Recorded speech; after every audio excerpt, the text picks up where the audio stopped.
जय श्री माताजी। श्रीमद् देवी भागवतम परम पूज्य श्री माताजी నిర్మలాదేవి గారు దేవీ భాగవతం గురించి ఈ విధంగా చెప్పారు. మీరు ఆదిశక్తి గురించి సంపూర్ణంగా తెలుసుకోవాలంటే దేవీ భాగవతంను చదవండి. శ్రీ మహాలక్ష్మి, శ్రీ మహాసరస్వతి, శ్రీ మహాకాళిల కలయికైన త్రిగుణాత్మిక ఆదిశక్తి మాతాజీ మీకు అభివందనములు. గౌరీపుత్రుడు శ్రీ గణేశునకు అభివందనములు. శ్రీ సదాశివ ఆదిశక్తులకు అభివందనములు. తదాస్తు. వేదవ్యాసునికి నమస్కారములు. సమస్త దేవీ దేవతలకు నమస్కారములు. ఓ దేవి, అనంతమైన నిర్మల విద్యను మాకు ప్రసాదించండి. మమ్ము అనుగ్రహించండి, ఆశీర్వదించండి. శ్రీ మాతాజీ మీకు శతకోటి ప్రణామములు. సంకల్పం: మమ ఆత్మానాం సహజయోగీ కుటుంబానాం ఆత్మోన్నతి ప్రీత్యర్థం మోక్ష ప్రాప్తి ప్రీత్యర్థం సాక్షాత్ శ్రీ ఆదిశక్తి మాతాజీ శ్రీ నిర్మలాదేవ్యై పూజానాం కరిష్యే. ఉపోద్ఘాతము: దేవీ భాగవతం యొక్క విశిష్టత. వేదవ్యాసుడు శ్రీ విష్ణువు యొక్క అంశతో పాక్షిక అవతారము పరాశర సత్యవతులకు జన్మించాడు. వేదాలను 4 భాగాలుగా విభజించి శిష్యులకు బోధించాడు. సామాన్యులు వీటిని అర్థం చేసుకోలేరని గ్రహించి వ్యావహారిక భాషలో 18 పురాణాలను రచించాడు. మహాభారతము ఇందులో ఒకటి. భగవంతుని జ్ఞానముతో మిళితమయ్యి మోక్షమును ప్రసాదించే దేవీ భాగవతమును చివరగా రచించాడు. గత యుగాలలో ధర్మాలు అనేకం ఉన్నాయి, కానీ కలియుగంలో ఆద్యలక్ష్మిని పూజించటం అంటే మోక్షమునకు మార్గము. ఈ పుస్తకమును భగవాన్ వ్యాసుడు పురాణముగా రచించారు. దేవి పాదపద్మముల నుండి ప్రవహించే అమృతమును ఆస్వాదించే అనేక విధానాలను ఇందులో వివరించారు. దేవీ భాగవతమును ఎవరైతే భక్తి శ్రద్ధలతో వింటారో వారికి ఎల్లప్పుడూ సిద్ధి సమీపంలో ఉంటుంది. రాజా పరీక్షిత్ మొదట దీనివల్ల ప్రయోజనం పొందారు. ఆయనను తక్షక అనే సర్పం కాటువేసింది. ఆయన పుత్రుడైన జన్మేజయుడు వేదవ్యాసుని దగ్గరకు వెళ్ళి మొదట వేదవ్యాసుని నోటి ద్వారా 9 రోజులు దేవీ భాగవతమును విన్నారు. ఈ విధంగా ఆయన తండ్రి దేవి పాదపద్మముల దగ్గరికి ఒక దేవతగా చేరుకున్నారు. దేవీ భాగవత పారాయణానికి ఎటువంటి కఠిన నియమాలు, రోజులు, నెలలు వంటివి లేవు. కానీ దేవి నవరాత్రుల్లో దేవీ భాగవతమును విన్న వారికి నవహ యజ్ఞం చేసినంత ఫలితం లభిస్తుంది. పాపులు, మూర్ఖులు, ద్రోహులు, అపనమ్మకులు, నాస్తికులకు కూడా దీని ఫలితం లభిస్తుంది. వివిధ ఆచార వ్యవహారాలు పాటించి యజ్ఞాలు చేసిన పొందని ఫలితం దేవీ భాగవతం పారాయణం వల్ల కలుగుతుంది. దేవీ భాగవతం గురించి చెప్పాలంటే ఇది అత్యున్నతమైన పురాణము. అత్యున్నతమైన గౌరవంతో దీన్ని చూసుకోవాలి. గృహంలో దీనికి ఎల్లప్పుడూ ప్రత్యేకమైన స్థానం ఇవ్వాలి. శ్రీకృష్ణుడు ప్రసేనుడిని వెతకటానికి వెళ్ళి చాలా కాలం తిరిగి రాలేదు. అతని తండ్రి దేవీ భాగవతమును విన్న వెంటనే ప్రియపుత్రుడు తిరిగి వచ్చారు. దేవీ భాగవతమును గృహములో అత్యంత గౌరవ భావంతో స్థాపించినప్పుడు ఆ గృహము తీర్థస్థానం అవుతుంది. దుష్టశక్తులు చుట్టుపక్కల నివసించవు. ఋషులందరూ సమావేశమయ్యి సూత మహర్షిని ఈ విధంగా వేడుకున్నారు. సూత మహర్షి, మీరు జ్ఞానులు, వేదవ్యాసుని నుండి విద్యను అభ్యసించారు. మీరు చిరకాలము జీవించాలి. దయాగుణము కలిగిన మీ స్వరము నుండి ఉన్నతమైన ఉత్తమమైన విషయాలను ఇంతకు ముందు విన్నాము. ఇప్పుడు మీ నుండి పవిత్రమైన శ్రీదేవీ పురాణమును వినాలనే శుద్ధ ఇచ్ఛ మాకు కలిగింది. సూత మహర్షి ఇలా బదులిచ్చారు: మీకు దేవుని ఆశీర్వాదములు ఉండబట్టి ఇటువంటి శుద్ధ ఇచ్చ కలిగింది. మొత్తం విశ్వానికి దీని వలన ఫలితం లభిస్తుంది. ఋషులు ఇలా అడిగారు: వసుదేవునికి భగవంతుని ఆశీర్వాదం వల్ల పుత్రుడు ఎలా జన్మించాడో తెలియచేయండి. అలాగే సమంతకమణి కథను మరియు వసుదేవుడు శ్రీమద్ దేవీ భాగవతమును వినడం వల్ల కలిగిన ఫలితాన్ని తెలియచేయండి. సూత మహర్షి ఇలా వివరించారు: భోజవంశానికి చెందిన సత్యజిత్ ద్వారక నివాసి. ఇతను సూర్యుణ్ణి ఆరాధించేవాడు. సూర్యుడు ఇతని పూజకు మెచ్చి సమంతకమణిని బహుమతిగా ఇచ్చారు. దీనిని ధరించి ద్వారకకు రాగా అందరూ దీనిని స్వయంగా సూర్యభగవానుడు అని అనుకున్నారు. అప్పుడు శ్రీకృష్ణుడు ఇది సూర్యుని తేజస్సు కలిగిన మణి అని వివరించారు. ఒకరోజు రాజు సోదరుడు ప్రసేనుడు ఈ మణిని ధరించి వేటకు వెళ్ళెను.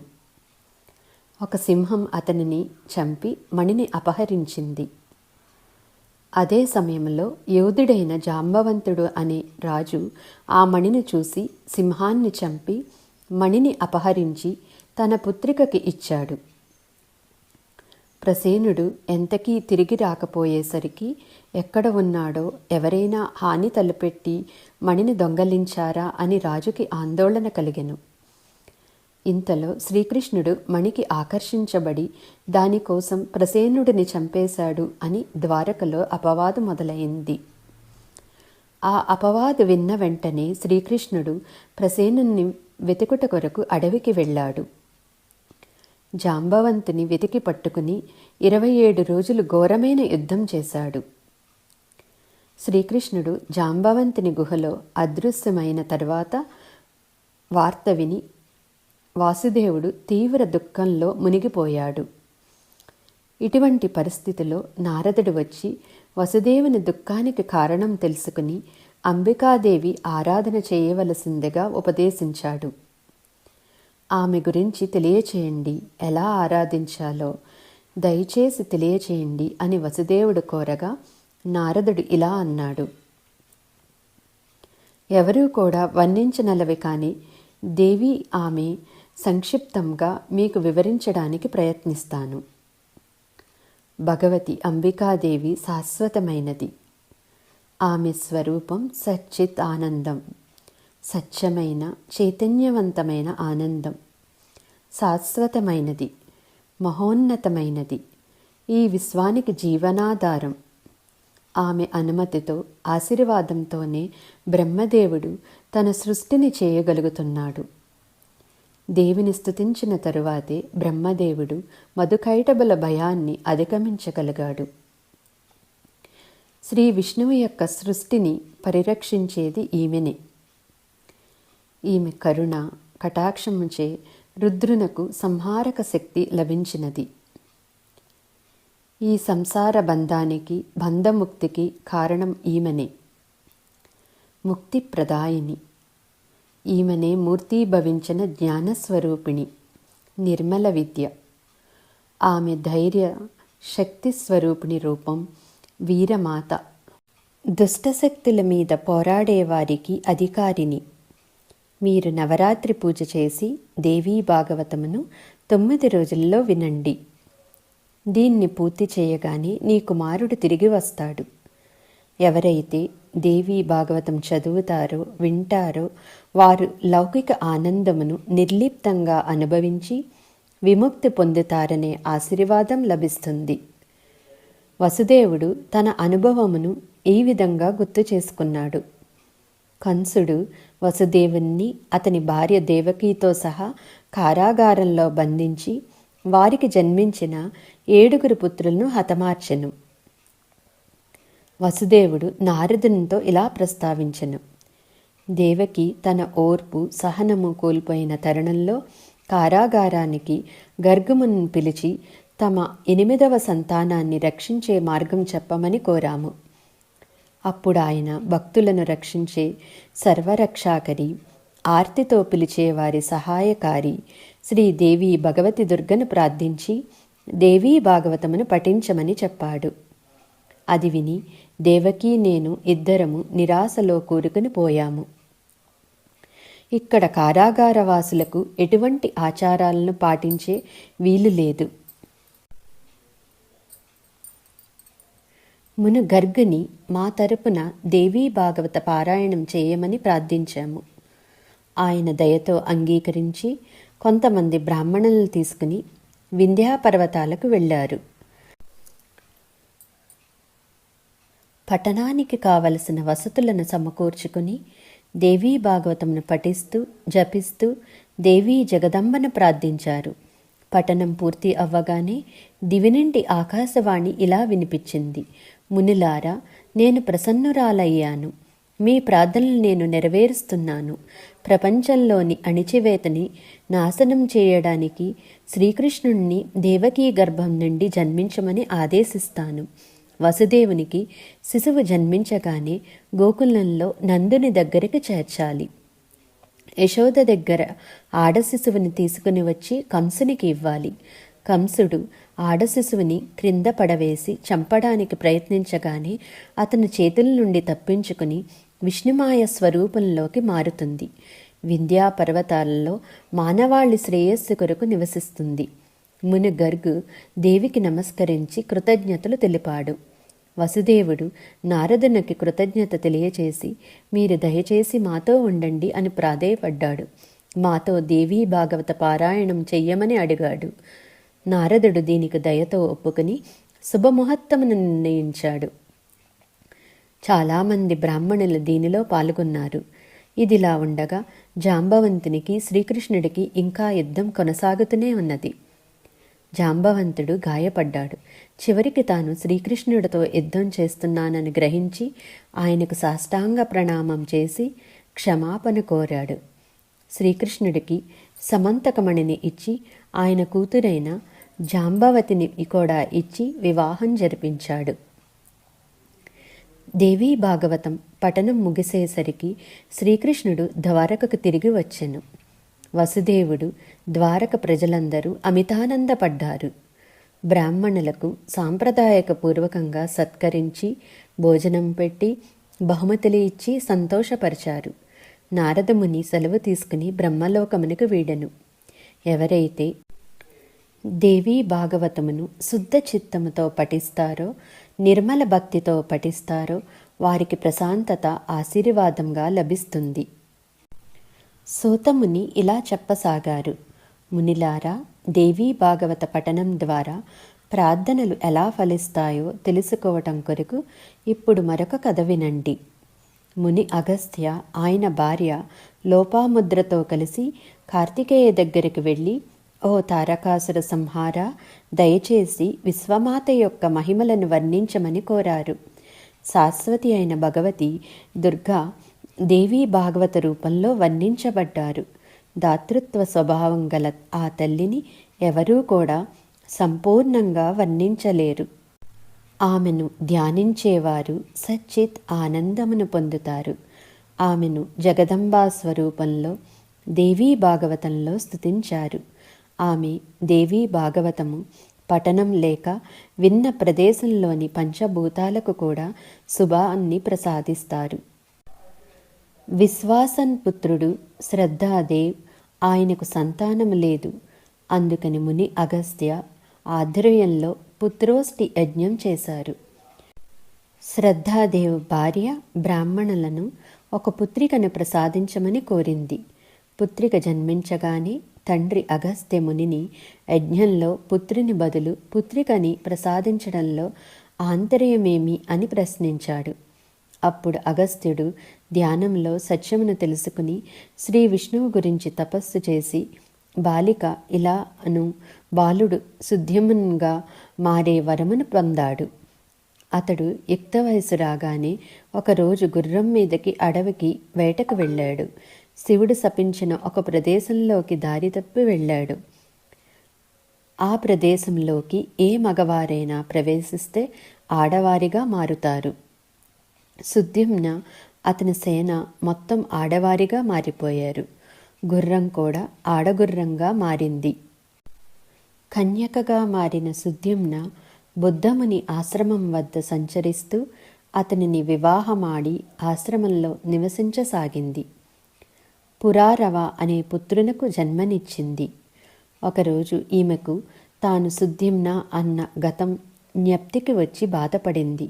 వెంటనే గురు వశిష్ఠ ఆశ్రమానికి వెళ్ళి తన కథను తెలియచేసి తాను మళ్ళీ సుద్యుమ్న కావాలనే కోరిక వెల్లడించింది.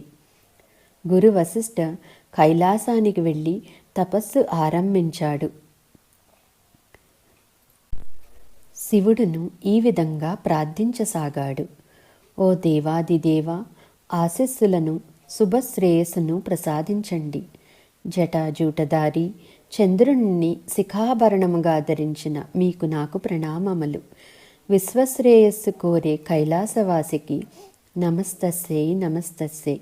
క్షమాసాగర, నీలకంఠ, వరప్రదాయ, జీవనాధార, నా ప్రణామములు స్వీకరించుము. ఈ ప్రార్థనలు ఆలకించిన శివుడు నంది వాహనం మీద సతి పార్వతీ సమేతంగా గురువు ముందు ప్రత్యక్షణం అయ్యాడు.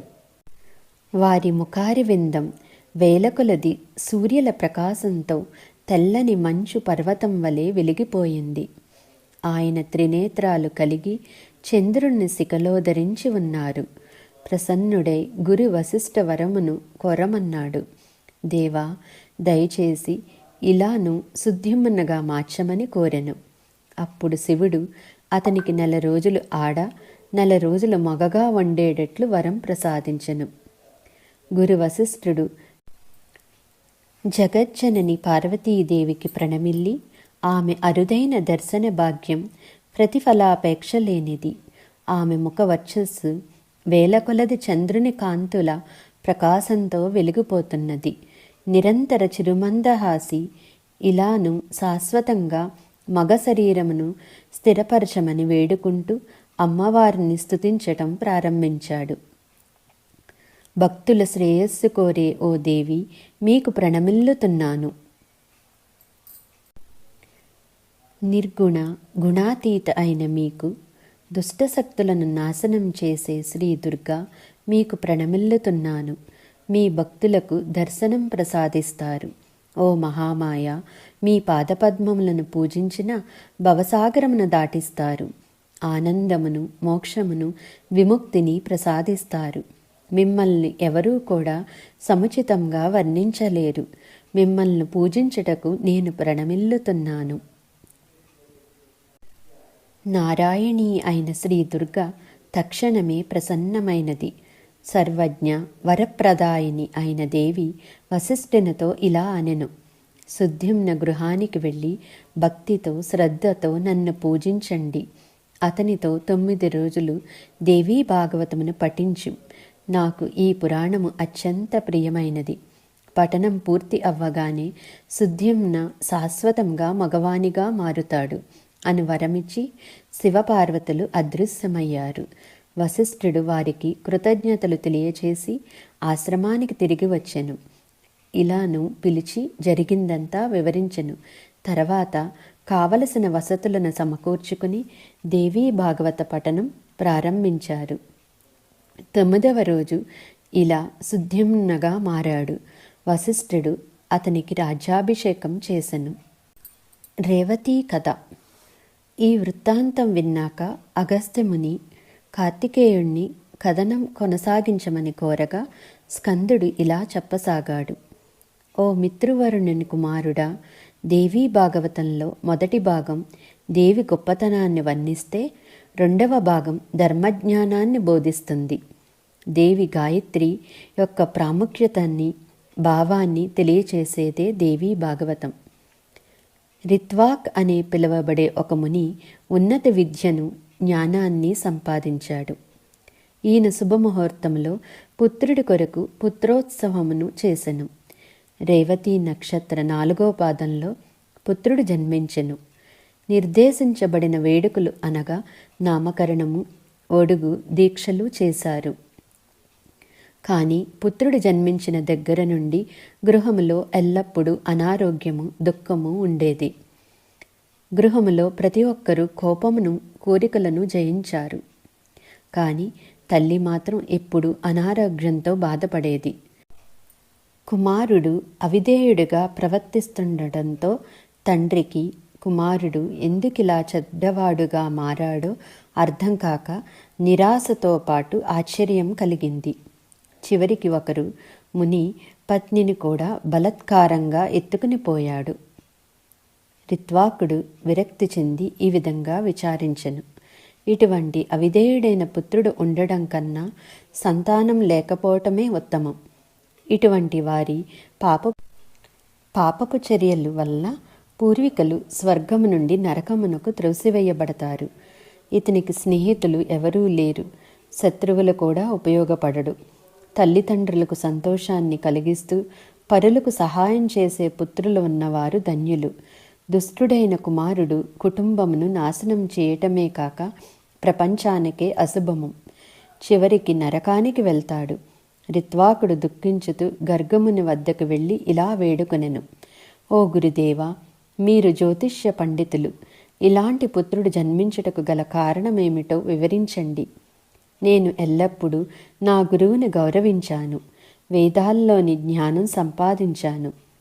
వివాహం చేసుకునే వరకు బ్రహ్మచర్యం పాటించాను. గృహస్థిగా మర్యాదపూర్వకంగా పెరిగి గృహస్థ ధర్మాన్ని పాటించాను. చెడుకి, దుష్ట కోరికలకు ఎల్లప్పుడూ దూరంగానే ఉన్నాను. నేను కేవలం కుమారుడి కొరకు యజ్ఞం చేశాను. తల్లిదండ్రుల యొక్క పాపకర్మముల చేతన ఇలాంటి పుత్రుడు జన్మించి మా శాంతి సుఖ సంతోషాలు నాశనం చేశాడు అని వేడుకొనెను. గర్గముని ఈ సమస్య పైన ధ్యానం చేసి ఈ విధంగా బదులిచ్చెను. ఓ మని, తప్పు మీ భార్యాభర్తలది కాదు. మీ పుత్రుడు రేవతి నక్షత్ర 4వ పాదమైన గుండాంత అశుభ గడియలలో జన్మించటం వల్ల ఇలా ప్రవర్తిస్తున్నాడు. మీరు తప్పక జగజ్జనని భగవతి దుర్గామాతను పూజించి ప్రసన్నం చేసుకుంటే మీ కష్టాలన్నీ తీరుతాయని సెలవిచ్చెను. ఇది విన్న రిత్వాకముని క్రోధంతో రేవతీ నక్షత్రంను శపించాడు. ఆ క్షణంలో ఆ నక్షత్రము దివి నుండి కుముద్గిరి పర్వతం పైన పడి పర్వత సౌందర్యాన్ని మరింత పెంచింది. దీన్ని ఇప్పుడు రైవతక్ అని పిలుస్తారు. స్కందుడు ఇలా చెప్పసాగాడు. రేవతీ నక్షత్రం యొక్క తేజస్సు ఆ పర్వతంపై పడి ఒక ఆడ శిశువు ఉద్భవించెను. ఈ శిశువుకు శ్రీ లక్ష్మీదేవి యొక్క సౌందర్యము, ప్రకాశము కలవు. రిషి ప్రమోజ్ ఈ బాలికను చూసి అతనితో కుముద్గిరి తీసుకుని వెళ్ళి రేవతి అని నామకరణం చేసి పెంచుకోసాగాడు. యుక్త వయసు రాగానే ఆమెకు తగ్గ వరుడు కోసం వెతకసాగాడు. కానీ ఎవ్వరూ తారసపడలేదు. అగ్నిదేవుని ఆలయానికి వెళ్ళి ప్రార్థించసాగాడు. అగ్నిదేవుడు ప్రసన్నుడై ఈ విధంగా పలికెను. వరుడు ధర్మశాస్త్ర పారాంగతుడు, ధైర్యశాలి, వినయుడు, చూడచక్కని రూపుకల రాజు అదే సమయంలో దుర్ధర్మరాజు ఆశ్రమ సమీపంలోని అడవికి విచ్చేసెను. అతడు వివేకవంతుడు, శౌర్యము గల శక్తిశాలి. అతడు ఆశ్రమంలోకి ప్రవేశించి రేవతిని చూశాడు. ఆమెను ప్రియే అని సంబోధిస్తూ ఋషి గురించి విచారించాడు. ఋషి అగ్నిశాలలో ఉన్నారని తెలుసుకుని వెళ్ళి శిరస్సు వంచి చేతులు జోడించి నమస్కరించెను. ఋషి వెంటనే అర్ఘ్యము సమర్పించి అతనిని అల్లుడిగా సంబోధించాడు. దీనికి రాజా దుర్ధర్మ అతని యొక్క ఏ భార్య ఆశ్రమంలో ఉన్నది అని ప్రశ్నించాడు. అప్పటికే రాజుకి వివాహమయ్యి అతని భార్యలు అంతఃపురంలో ఉన్నారు. అప్పుడు ఋషి, నువ్వు ఎవరినైతే ప్రియే అని సంబోధించావో ఆవిడే నీ భార్య అని సెలవిచ్చాడు. అప్పుడు రాజు ఆ కన్యను తాను ఆ ఉద్దేశంతో ప్రియే అని పిలవలేదు అని తనని క్షమించమని ఋషిని వేడుకొన్నాడు. అప్పుడు ఋషి అగ్నిదేవుడు ఏ విధంగా రాజుని దేవతి యొక్క భర్తగా నిర్ణయించాడో చెప్పి దీనిని ఆపడం ఎవరితరమూ కాదని చెప్పెను. తర్వాత ఋషి వివాహం కొరకు ఏర్పాట్లు ప్రారంభించెను. ఆ కన్య ఋషి వద్దకు వచ్చి రేవతీ నక్షత్రంలో వివాహం జరిపించమని కోరినది. వివాహానికి శుభనక్షత్రాలు చాలా ఉన్నాయని, ఇప్పుడు రేవతీ నక్షత్రమే కాదని సమాధానం ఇచ్చాడు. అయినా సరే రేవతీ నక్షత్రంలోనే తన వివాహం జరిగితేనే అది శుభమని ఆ కన్య పట్టు వీడలేదు. అప్పుడు ముని రిత్వాకముని ఏ విధంగా రేవతీ నక్షత్రమును శపించి దివి నుండి రాలిపోయేలాగా చేశాడో వివరించాడు. అప్పుడు ఆ కన్య, రిత్వాకమునికేనా శక్తులు, మీకు కూడా సామర్థ్యం కలదు. మీరు ఖచ్చితంగా రేవతీ నక్షత్రం మరల పునరుద్ధానం చేయగలరు అని అన్నది. దానితో ఋషి ప్రమోచ తపస్సు ఆచరించి రేవతీ నక్షత్రమును పునరుద్ధరించెను. తర్వాత వివాహం జరిపించగా రాజు రేవతితో సహా తన రాజ్యమునకు వెడలెను. ఒకసారి ఒక గొప్ప మహాత్ముడు లోమిత్శ్రీ రాజభవనమునకు విచ్చేసెను. అతనిని దుర్ధర్మరాజు తనకు పుత్రప్రాప్తి కొరకు దేవీ భాగవత పారాయణం చేయవలసిందిగా కోరాడు. అప్పుడు ఆ మహాత్మ ఇలా అనెను, ఓ రాజా, నీవు పావనుడువు, అందుచేతనే దేవీ భాగవతం వినవలననే కోరిక నీకు కలిగినది. ఒక శుభముహూర్తమున రాజు రాణి దేవీ భాగవతం పఠనం ప్రారంభించారు. యాగం చేసి బాలికలకు భోజనంతో పట్టు వస్త్రాలను సమర్పించారు. కొన్ని నెలల తర్వాత శుభప్రదమైన నక్షత్రాల కలయికలో రాణి రైవత్ అనే పుత్రునకు జన్మనిచ్చింది. బంగారు కలశంలోని జలంతో అభిషేకించి నామకరణం చేశారు. పెద్దవాడు అయ్యాక వేదాలను అభ్యసించటం ప్రారంభించాడు. పండితుడు ధర్మగుణం కలవాడుగా, దయాళుడుగా, సమర్థవంతుడైన రాజుగా పేరు పొందాడు. తర్వాత అగస్త్యముని కార్తికేయునికి సాష్టాంగ ప్రణామం చేసి ఆశ్రమానికి తరలి వెళ్ళెను. పండితుడు ధర్మగుణము కలవాడుగా, దయాళుడుగా, సమర్థవంతమైన రాజుగా పేరు పొందారు. ఋషి ఈ విధంగా అన్నారు, పుణ్యాత్ముడివైన సూతముని, దయచేసి దేవీ భాగవతమును సరైన పద్ధతిలో ఏ విధంగా పూజించాలో తెలియచేసి మాకు ఉపకారం చేయండి అని వినయంతో నమస్కరించి అడిగారు. తద్వారా దీని వలన లభించే లాభాలను వర్ణించండి. సూతముని ఇలా చెప్పారు, మొదట జ్యోతిష్యం దగ్గరికి వెళ్ళి దేవీ భాగవత పఠనముకు ఆరంభ ముహూర్తం కనుక్కోవాలి. జ్యేష్ఠమాసం 3వ నెల దేవీ భాగవత పఠనం ఆరంభించడానికి ఉత్తమం. తరువాతి 6 నెలలు శుభప్రదమైనవి. హస్త, అశ్విని, మూల, పుష్య, రోహిణి, శ్రావణ, మార్గశిర అనుకూల నక్షత్రాలు. ఈ రోజులలో చదివితే వరాలు లభిస్తాయి. ఈ నక్షత్రాలలో బృహస్పతి ఉంటారు. పౌర్ణమిని కూడా లెక్క వేసుకోవాలి. మొదటి 4 నక్షత్రాలు గొప్ప ధర్మాలు, ఆ తరువాతి 4 నక్షత్రాలు లక్ష్ములను ఇస్తాయి, ఆ తరువాతది సిద్ధులను, కథనాలను ఇస్తాయి, ఆ తరువాత 4 పరిపాలన ఇస్తాయి, చివరి 3 నిర్మల విద్యను, శుద్ధ విద్యను ఇస్తాయి. దేవీ భాగవతం చదువుతున్నప్పుడు ఆయా చక్రాల మీద చిత్తమును ఉంచాలి. వీటినన్నింటి గురించి శివుడు చెప్పిన విధానం ఇది. 4 నవరాత్రులలో దేవీ భాగవతమును చదివితే దేవి ప్రసన్నమవుతుంది. నవరాత్రుల్లోనే కాకుండా మిగతా మాసాలలో కూడా చదువుకోవచ్చు. చిత్త ఏకాగ్రత, శుభముహూర్తం, కాలం, నక్షత్రం, రోజులను చూసుకోవాలి. వివేకం గలవారు దేవీ భాగవతమును అర్థం చేసుకుంటారు. ఎలాగైతే వివాహానికి విస్తృతమైన ఏర్పాట్లు చేస్తామో అలానే దేవీ భాగవతం చదవటానికి అటువంటి ఏర్పాట్లు చేసుకోవాలి. దేవీ భాగవతంను వింటున్నవారు వాస్తవంలో ఉండి కామము, దురాశరహితంగా ఉండవలెను. శ్రీ జగదంబ భక్తులు 4 కూర్చుని ఉండగా ముఖ్య వ్యాఖ్యాత సహాయం చేస్తారు. అన్ని వైపులా శ్రీమద్ దేవీ భాగవత కథను పఠిస్తున్నారని ప్రకటన చెయ్యాలి. సహృదయంతో అందరినీ ఆహ్వానించాలి. వివిధ మతాలను అనుసరించే వారిని ఆహ్వానించాలి. ఎందుకంటే అందరి దేవుళ్ళు భగవతి ఆదిశక్తిని పూజిస్తారు. చదువుతుంటే అమృతం వర్షిస్తుంది. ఎవరికైతే దేవునిపై ప్రేమగల హృదయం ఉంటుందో వారు పాలు పంచుకోవాలి. అది వారి జన్మ హక్కు. ఒకవేళ ఎవరైనా 9 రోజులు రాలేకపోతే వీలైనంత కాలం రావాలి. వారికి ఆహ్వానం అత్యంత వినయంతో ఇవ్వాలి. అతిథులను సామూహికంగా ఆహ్వానించాలి. తగిన సౌకర్యాలను సమకూర్చాలి.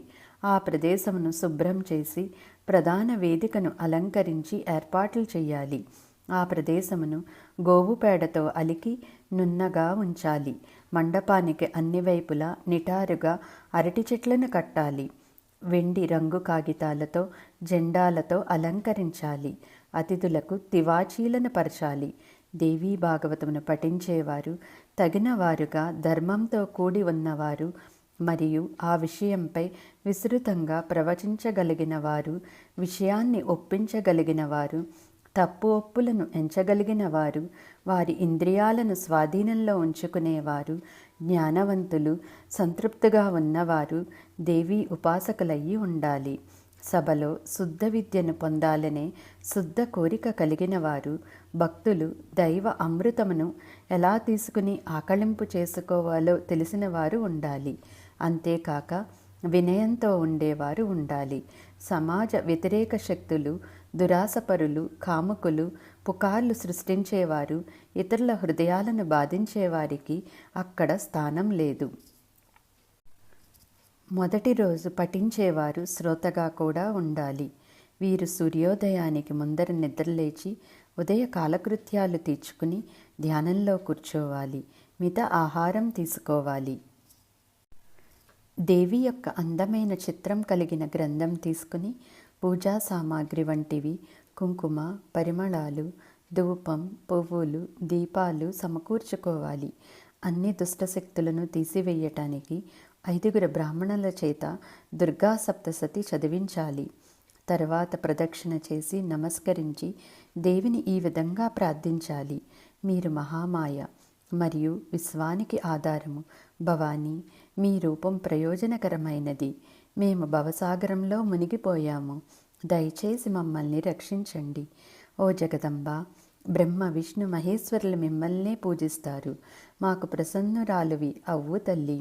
మేము వినమ్రతతో పూజిస్తున్నాము అని నమస్కరించాలి. ఆ తర్వాత ధ్యానస్థితిలోకి వెళ్ళి చదివేది పూర్తి ఏకాగ్రత చిత్తంతో వినాలి. బ్రాహ్మణులకు గౌరవమైన భోజనం ఇవ్వాలి. వారికి కావలసిన సౌకర్యాలను చూడాలి. తర్వాత ఆహారం తీసుకుని విశ్రమించాలి. గృహం, భార్య, పిల్లలు ఇటువంటి వాటికి దూరంగా ఉండాలి. సూర్యోదయం నుండి సూర్యాస్తమయం లోపల చదవాలి. మధ్యాహ్నం 2 గంటలు విశ్రమించాలి. ఆహారంలో ద్రవ పదార్థాలను పొదుపుగా తీసుకోవాలి. మధ్యలో కాలకృత్యాలకు వెళ్లాల్సిన అవసరం ఉండదు. చదివేవారు ఒక్కసారి మాత్రమే తినాలి. పాలు, పళ్లను తీసుకోవడం ఉత్తమం. గౌరవంతో సభలో ఉండాలి. బ్రహ్మ విష్ణు మహేశ్వరులకు భేదభావం చూపించేవారు రావాల్సిన అవసరం లేదు. అలాగే జగదంబ మీద భక్తి లేనివారు కూడా, మోసం చేసేవారు, హింసోన్మాదులు, బ్రాహ్మణ వ్యతిరేకులు, నాస్తికులకు స్థానం లేదు. బ్రాహ్మణుల నుండి అపహరించేవారు, ఇతరుల భార్యలను ఆపేక్షించేవారు, దైవధనమును దుర్వినియోగం చేసేవారు, వీరికి ఎటువంటి అధికారమూ లేదు. దురాశ మరియు కామము లేని బ్రహ్మచారిలాగా నేల మీద నిద్రించేవారు, సత్యమును పలికేవారు, వారి ఇంద్రియములను నిగ్రహించుకునేవారు, అరిటాకులలో ఆహారం తినేవారు రావాలి. వంకాయ, నూనె, తేనె, పప్పులు వండినవి, నిల్వ ఉన్న పదార్థాలు తినకూడదు. మాంసము, ఎర్రపప్పు, ముల్లంగి, ఇంగువ, ఉల్లిపాయ, క్యారెట్టు, వెల్లుల్లి, ఆకుకూరలు, గొట్టపు కాండం ఉన్న కూరగాయలు తినకూడదు. చెడు ప్రవర్తన కలిగిన వారితో, బ్రాహ్మణ వ్యతిరేకులతో, నాస్తికులతో, అశుభగులతో, అన్యాయపరులు, ఇబ్బంది కలిగించే వారితో ఉండకూడదు. ముఖ్యంగా గాలి కబుర్లు వంటివి వినకూడదు. ప్రశాంతంగా, మౌనంగా, సమతుల్యంగా, తక్కువ మాట్లాడటం, ఉదారంగా ఉండాలి. చర్మవ్యాధులు కలవారు, పాపులు, దురదృష్టవంతులు, పిల్లలు లేని మహిళలు, పిల్లలు చనిపోయిన మహిళలు, ఇటువంటి వారు దేవీ భాగవతమును కూర్చుని వినాలి. ఆత్మసాక్షాత్కారం పొందిన వారు సులభంగా వచ్చి కూర్చుని వినవచ్చు. ఈ 9 రోజులు 9 యజ్ఞాలు చేసినట్లు. భక్తి, భిక్ష, హోమం, మంత్రాల ఫలితం వస్తుంది. సహజంగా దేవి అనుకూలంగా క్రమం తప్పకుండా సాధన చేస్తున్న వారికి వీటిని ప్రసాదిస్తుంది. చివరి రోజు అన్ని బాధలు తొలగి గాయత్రి సహస్రనామం, విష్ణు సహస్రనామమును చదవాలి. దుర్గా సప్తసతితో హోమం చేసి పాయాస ప్రసాదమును పెట్టాలి. దేవీ భాగవతమును చదివిన వారికి, బ్రాహ్మణులకు నూతన వస్త్రాలు దక్షిణ ఇవ్వాలి. వీరు ప్రసన్నులైతే అందరి దేవీ దేవతలు ప్రసన్నులైనట్లు. ముత్తైదువులు, కన్య బాలికలకు కూడా భోజనం దక్షిణ ఇవ్వాలి. దానం చేయగలిగిన వారు బంగారం, 10 ఆవులు, ఏనుగులు, గుర్రాలను, భూమిని కూడా ఇవ్వవచ్చు. దీనివల్ల వాళ్లకు శ్రేయస్సు కలుగుతుంది. ఈ గ్రంథమును పట్టు వస్త్రంలో చుట్టి బంగారు పీట మీద ఉంచి చదివేవారికి అష్టమి, నవమి రోజున బహుకరించాలి. ఈ విధంగా చేసిన వారు వరాలతో ఆనందిస్తారు. ఈ ప్రపంచంలో మరియు మరణాంతరం మోక్షం లభిస్తుంది. చదివేవారు ఎవరైనా శుద్ధ జ్ఞానంతో ఎల్లప్పుడూ ఉంటారు. బలహీనత, వృద్ధాప్యం, పేదరికం, యవ్వనం వంటి వారు ఎవరైనా కావచ్చు. అనేక రకాలైన గురువులు ఇటువంటి దైవజ్ఞానాన్ని ప్రసాదిస్తున్నారు. ఎవరైతే వ్యాసగద్దిపై చదివేవారు కూర్చున్నారో వారు ఎవరి ముందర తలవంచరు. ఈ పురాణము అత్యంత పవిత్రమైనది. ఎవరూ కూడా ఏకాగ్రత లేని చిత్తంతో ఉండకూడదు. ఇలా ఉంటే ఫలితాలను కోల్పోతారు. అంతేకాక దుఃఖముతో అనుకోని విపత్తులు ఎదురవుతాయి. ఎవరైతే బహుమతులు, ఫలాలు, వస్త్రాలు, ధనం, నాణాలు, దుప్పట్లు ఇస్తారో ఉన్నతమైన ఫలితాలను, ఆనందాలను పొందుతారు. దేవీ భాగవతం 9 భాగాలు ఎవరైతే వింటారో అన్ని రకాల అదృష్టాలను పొందుతారు. ముఖ్యంగా మోక్షం లభిస్తుంది. చుట్టుపక్కనున్న శత్రువులు, అంటువ్యాధులైన కలరా, ప్లేగు మరియు విపత్తులైన భూకంపాలు వంటివి ఒక్కసారి భక్తి శ్రద్ధలతో దేవీ భాగవతమును వింటే తొలగుతాయి. అంతేకాక దుష్ట ఆత్మలు, దయ్యాలు, దుర్మార్గుల నుండి రక్షణకు దేవీ భాగవతం తప్పక చదవాలి. చివరికి అందుబాటులో వీలుని బట్టి సగం శ్లోకం లేక సగం అధ్యాయం విన్నా చాలు. దేవి పాదపద్మాల దగ్గరకు చేరటానికి అర్హత లభిస్తుందని, సగం శ్లోకం పలికినా చాలు అని స్వయంగా దేవి జగదంబ చెప్పారు. ఆ విధంగా అభివృద్ధి చెందినదే శ్రీమద్ దేవీ భాగవత గ్రంథం. గాయత్రీ ధర్మం కన్నా మించినది లేదు. ఈ గ్రంథంలో ఆమె శుద్ధ జ్ఞాన రూపంలో నివసిస్తుంది. దేవీ భాగవతమును చదివిన వారు దైవమును ప్రసన్నం చేసుకోవటంలో విఫలం అవ్వరు. దేవీ భాగవతంలో ఆమె నివాసమైన మణిదీపం నాభీచక్ర వర్ణన ఉంటుంది. అంతేకాక హిమాలయమునకు ప్రసాదించిన గీత వివరణ ఉంటుంది. భగవతి దేవి జగదాంబ నివాసమైన మణిద్వీపంలో బ్రహ్మ, విష్ణు, మహేశ్వర, ఇంద్రులు ఆమెను పూజిస్తారు. జై శ్రీ మాతాజీ.